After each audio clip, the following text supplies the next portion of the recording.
আসসালামু আলাইকুম প্রিয় ভিউয়ার্স। আমার এই ভিডিওটি দেশ এবং দেশের বাইরে থেকে যারা দেখছেন সবাইকে অনেক অনেক ধন্যবাদ। আশা করি আল্লাহর রহমতে আপনারা সবাই ভালোই আছেন। আমরা আল্লাহর রহমতে আপনাদের দোয়ায় ভালো আছি। এই জীবন চলার পথে বিশেষ একটা প্রয়োজনীয় জিনিস হলো অর্থ। এটা এমন কোনো জায়গায় নাই যে প্রয়োজন হয় না। প্রত্যেকটা ব্যক্তিরই লাগে, কারো কম কারো বেশি। আবার আমাদের জীবনে সবার একটা জিনিস প্রয়োজন, সেটা হলো সুখ। এই সুখ কারো কম আছে, কারো বেশি আছে, কিন্তু সুখ জিনিসটা টাকা দিয়ে কিনতে পাওয়া যায় না। এটা হচ্ছে অন্তরের ব্যাপার। এবং আপনি উপলব্ধি করতে পারবেন যে আপনাকে আল্লাহ পাক অনেক সুখে রাখছে। এমনও কিছু ফ্যামিলি আছে যাদের ঘরে কারেন্ট নাই, এসি নাই, এবং জনপ্রতি গাড়িও নাই এক একজনের, তারপরে দেখবেন মাশাআল্লাহ তারা খেয়ে দেয়ে খুব সুখ শান্তিতে চলাফেরা করতেছে, বয়স্ক মা বাবার খেদমত করতেছে। যদিও তাদের অডেল টাকা পয়সা নাই, কিন্তু ওখানে থাকে তারা মা বাবা অসুস্থ হয়ে গেলে বা মা বাপ একদম বৃদ্ধ হয়ে গেলে তাদেরকে লালন পালন করে। অনেক গরিব ফ্যামিলি দেখছি। আবার অনেকের অনেক টাকা পয়সা আছে, ইচ্ছা করলে তারা মাসেও একটা করে গাড়ি বদলাইতে পারে ফ্যামিলির জন্য, কিন্তু সুখ জিনিসটা তাদের কাছে ওইভাবে নাই। রাত্রে হয়তো অনেক সময় ঘুমাইলে ঘুম আসে না, মেডিসিন খেয়ে ঘুমাইতে হয়। আবার এমনও লোক দেখবেন রাস্তা দিয়ে যাচ্ছেন, রিক্সাওয়ালা রিক্সা চালায়, এই ভাইটা তার ওই পা যে হ্যান্ডেলের গ্রিপার আছে ওইখানে রেখে মাথা পিছু দিয়ে ঘুমায় আছে। এই যে ঘুম, এই যে সুখ শান্তি, এগুলো টাকা পয়সায় নেই। তবে টাকা পয়সা সবার প্রয়োজন আছে জীবনে, একদম লোয়ার কোয়ালিটি থেকে শুরু করে আপার লেভেল পর্যন্ত সবারই প্রয়োজন। তো সারা দিন বা একটা লোক, আমরা যে পরিমাণ অর্থ যে যে ক্যাটাগরিরই আছে, যে যে লেভেলে আছে, যে টাকাটা কামাই, দেখবেন এমনও লোক আছে ডেলি বাংলাদেশের ভিতরে আছে বা ওয়ার্ল্ডের ভিতরে আছে ডেলি কয়েক হাজার কোটি টাকা ইনকাম। আবার এমনও লোক আছে ডেলি 500 700 1000 ইনকাম করে। দেখবেন এই 500 700 1000 টাকা ইনকাম করে আলহামদুলিল্লাহ খুব সুন্দর জীবন যাপন করতেছে, বাল বাচ্চা নিয়ে খাইতেছে, ঘুরতেছে, ফিরতেছে। আবার অনেকের হাজার হাজার কোটি টাকা আছে, ছেলে সন্তানরা ওইভাবে সাথে নাই, কেউ বিভিন্ন দেশে বিভিন্ন উন্নত রাষ্ট্রে চলে গেছে।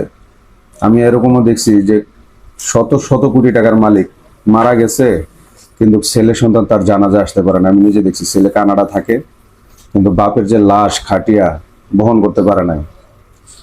বাসার কাজের লোক যারা ছিল বা আমাদের মতো যারা আশেপাশে ছিল, আমরাই এই লাশের খাট বহন করছি, জানাজা পর্যন্ত নিছি। তো দেখলাম যে টাকা পয়সা প্রয়োজন আছে। টাকা পয়সা অনেক সময় মানুষ অনেক দূরে নিয়ে যায়। টাকা পয়সার কারণে অনেক স্বাদ আহ্লাদ মানুষ হারায় ফেলে। টাকা পয়সার পিছিয়ে দৌড়াতে দৌড়াতে অনেক সময় ফ্যামিলির সময় দেয় না, ছেলে সন্তানদের সময় দেয় না। এরকম আমি অনেক দেখছি। তবে প্রত্যেকটা মানুষের টাকা পয়সার প্রয়োজন। দিন শেষে আপনি দেখবেন যে হাজার কোটি টাকার মালিক, আর আপনি যে 1000 টাকা পার ডে কামাইতেছেন, ভোগের বেলা কিন্তু সে বেশি খেতে পারে না। যে 1000 কোটি টাকার মালিক সে 1 লাখ টাকা খেয়ে ফেলছে, এরকম না। খাবারের যে কোয়ান্টিটি, এটা হয়তোবা দেখবেন যে আমি হয়তোবা 100 গ্রাম চালের ভাত খেলাম, উনিও সেম খায়, এতে কমও খায়। কারণ কি, অনেক সময় ডায়াবেটিস থাকলে, হাই প্রেশার থাকলে একটু স্বাদ করে কোনো গোস্ত খাইতে পারে না বা ভাত খেতে পারে না, একটা রেস্ট্রিকশন দেওয়া থাকে যে আপনি এর বেশি খাইতে পারবেন না, কিন্তু সে হাজার কোটি টাকার মালিক। আর অনেকে আছে তার রোগ নাই, কিছু নাই, অল্প টাকা কামায়, কিন্তু সে সব খাইতে পারে। তো এই যে যে জিনিসটা, এটা হলো আল্লাহ পক্ষ থেকে দেওয়া নিয়ামত, যে আপনি সুস্থ আছেন, আপনি সবকিছু খাইতে পারেন। আবার অনেকের অনেক টাকা থাকা সত্ত্বেও খাইতে পারে না। বাংলাদেশের ভিতরে এরকম অনেকগুলা লোক আছে, যেমন বাংলাদেশের একজন ধনী ব্যক্তি ছিলেন, উনি ল্যান্ডের ব্যবসা করতেন এবং হাউজিং এর ব্যবসা করতেন, ইস্টার্ন হাউজিং এর মালিক উনি। কিন্তু আল্লাহ পাক ওনার অনেক ধন সম্পত্তি ছিল। একটা পর্যায়ে গিয়ে কিন্তু উনি শেষ বয়সে ওনার একটা পেটে সমস্যা ছিল, আলসার টাইপের কিছু একটা, উনি কিন্তু শুধু যাও খাইতো। তো দেখেন আল্লাহ পাক ওনার অনেক টাকা দিছে, কিন্তু ওই বয়সটা যে উনি কিন্তু স্বাদ আহ্লাদ করে ইচ্ছা করলে বার্গার, উনি তো অনেক দামি খানা খাইতে পারতো, পারে নাই। তো ওনার শেষ বয়সটা শুধু যাও খাইয়ে গেছে। আবার ওই বয়সেরই দেখবেন আরেকটা লোক, তার টাকা পয়সা অত নাই, কিন্তু মোটামুটি মাসাল্লাহ কোনো কিছু কেউ দিলে বা ঘরে রাখলে উনি কিন্তু পেট বিরা খেতে পারে। তা এই সুস্থতা অসুস্থতা, সুস্থতা আল্লাহর বড় নিয়ামত, এবং অসুস্থ যখন হয়ে যায় আমরা, তখন আল্লাহর কাছে আমরা শেফা চাইবো যে আল্লাহ তুমি আমাদেরকে সুস্থ করো। আর টাকা পয়সা আমাদের হাতের কামাই, বিভিন্ন মানুষ বিভিন্নভাবে টাকা পয়সা ইনকাম করে, এটার হিসাব আছে, হিসাব হবে একদিন। মানুষের জায়গা জমিন দখল করে,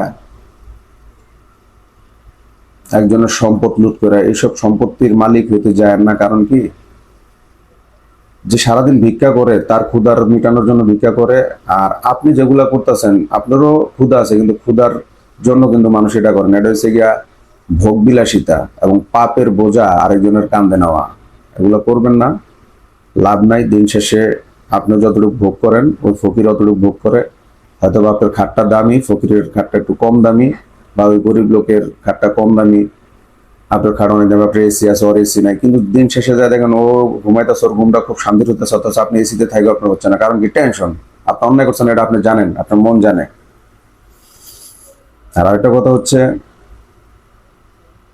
সুস্থতা এবং আপনি যে শান্তিতে আছেন, এটা কিন্তু আপনি উপলব্ধি করতে পারবেন যে আল্লাহ পাক আমার অনেক শান্তিতে আছে, ফিল করতে পারবেন। তো এই জন্য এত থাবাথাবি, লাফালাফি, এর বিল্ডিং দখল করা, এর বাড়ি দখল করা, ছোট বোনের সম্পদ ঠকানো, ভাই ভাতিজা, ভাই ভাইনার সম্পদ ঠকানো, কোনো লাভ নাই ভাই। কারণ কি, যে ঠকলো আর যে ঠকেলো, দোনোজনে লাস্টে 3,500 ভিতরে যাইতে হবে, বেশি নেওয়ার কোনো অপশন নাই। বরং যে থাবাথাবি করে যে অবৈধ সম্পদ হয়ে গেলেন, আজীবন এটা পাপের বোঝা বাড়তে থাকবে আপনার। অতএব আমরা কেউ কেউ সম্পদ নিয়ে যার যতটুকু পাওনা আছে বুঝাই দেন। আল্লাহ পাক রিজিকে যতটুকু আছে, ওর বেশি একটা ভক্ষণও করতে পারবেন না, ভোগও করতে পারবেন না। বাদ বাকি যে এই যে অন্যায়গুলা করছেন, এই জন্য আপনারা অনন্তকাল মনে করেন যে জাহান্নামে জ্বলতে হবে। আর মানুষকে অবহেলা করবেন না, আপনি যে লেভেলেরই হন, মানুষকে অবহেলা করবেন না, মানুষকে ভালোবাসবেন। আপনি ঠিক এই পৃথিবীতে থাকা অবস্থায় আপনার অনেক টাকা পয়সা আছে, টাকা পয়সা দিয়ে সব হয় না। ক্ষণিকের জন্য হয়তো মানুষ আপনাকে বাহবা দিবে, আপনার কিছু অনেক লোকজন করবে, ভাই ভাই বলবে, বড় ভাই স্যার বলবে, নেতা বলবে। বিপদের সময় কেউ আসবে না। আপনি দেখেন, বাংলাদেশের আরেকজন পয়সাওয়ালা ছিল, যমুনা গ্রুপের মালিক, কি সুন্দর জীবন যাপন করছে। তার গাড়ির দরজা একজন খুলে দিত, সে যে রুমে ঢুকতো একজন দরজা খুলে দিত। অথচ করোনার ভিতরে আমাদের মতো যারা ছিল, তারা অনেক জায়গায় দৌড়াদৌড়ি করছে, বিভিন্ন ধরনের কাজ করছে। অনেকে বলছে যে টাকা গুনলো নাকি করোনা ছড়াইবো। তো সৃষ্টিকর্তা যাকে ভালো মনে করছেন, করোনা রোগীর সামনেও গেছি, তাদেরকে সিলিন্ডারের বোতল দিছি, মাস্ক নিয়ে পৌঁছাই দিছি। আল্লাহর রহমতে আল্লাহ পাক হেফাজত করছে। আমি চিন্তা করি যে আল্লাহ পাকের দয়া সর্বত্র আছে, সবার উপরে আছে, কিন্তু উনি এরকম একজন ব্যক্তি,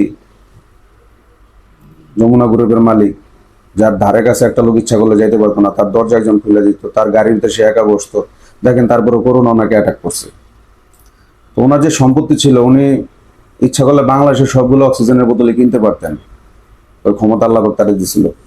কিন্তু সৃষ্টিকর্তা যেদিন আপনার নিয়ে যাবে, অক্সিজেন কেন, যদি অক্সিজেনের ফ্যাক্টরি আপনার নাকের কাছে নেওয়া হয়, লাভ নাই।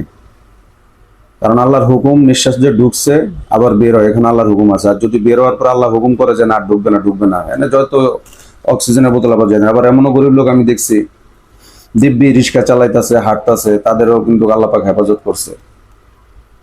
তো এখানে কথা হইলো, টাকা পয়সা দিয়ে জীবনের যে মানে আয়ু, যেটাকে বলি আমরা, আয়ু বাড়ানো সম্ভব না।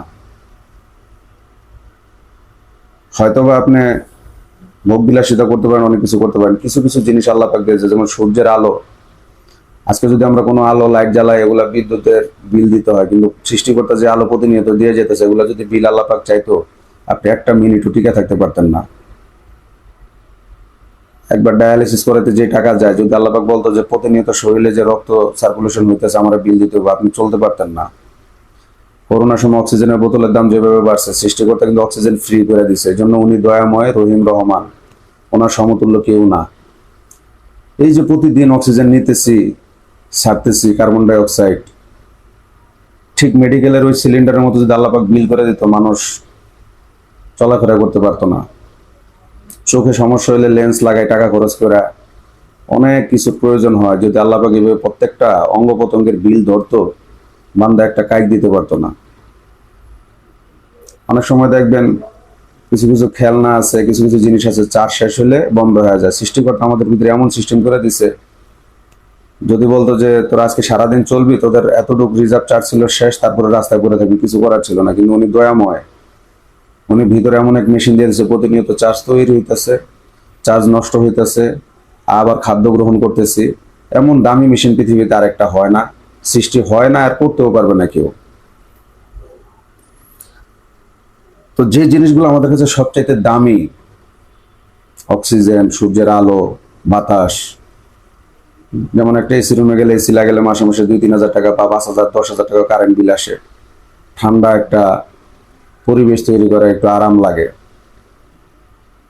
মেডিকেলে গেলে যখন হঠাৎ করে আপনার ফুসফুস বা এগুলো অচলের দিকে হয়ে যায়, বা বাতাস সার্কুলেশন করেন, ওনারা মেশিন লাগায়, মাস্ক দিয়ে অক্সিজেন দেয়, একটা বিল হয় আলাদা। কিন্তু সৃষ্টিকর্তা দেখেন, এই আলো বলেন, ঠান্ডা বাতাস বলেন, সব কিছু ফ্রি করে দিচ্ছে, কেউ থেকে বিল নেয় না।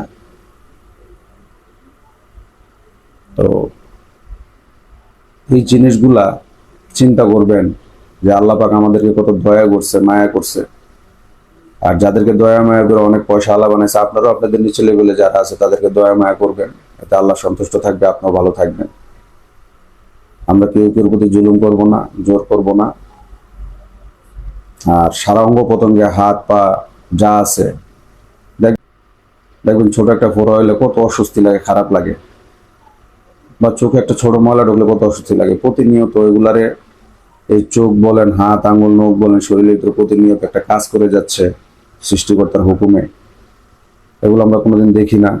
বা নখের একটা কোনি মাংস ঢুকে গেলে কত ব্যথা লাগে, বা জিহ্বাটা, দাঁতের বাইরে একটা কামড় খেলে কত ব্যথা লাগে। তো এই যে প্রতিনিয়ত এগুলো যে কন্ট্রোল হচ্ছে আল্লাহর হুকুমে, এই জন্য সৃষ্টিকর্তার কাছে সবসময় শুকরিয়া আদায় করবেন যে আল্লাহ পাক যেন সবাইকে সুস্থ রাখে। এবং সুস্থতা আল্লাহর বড় নিয়ামত।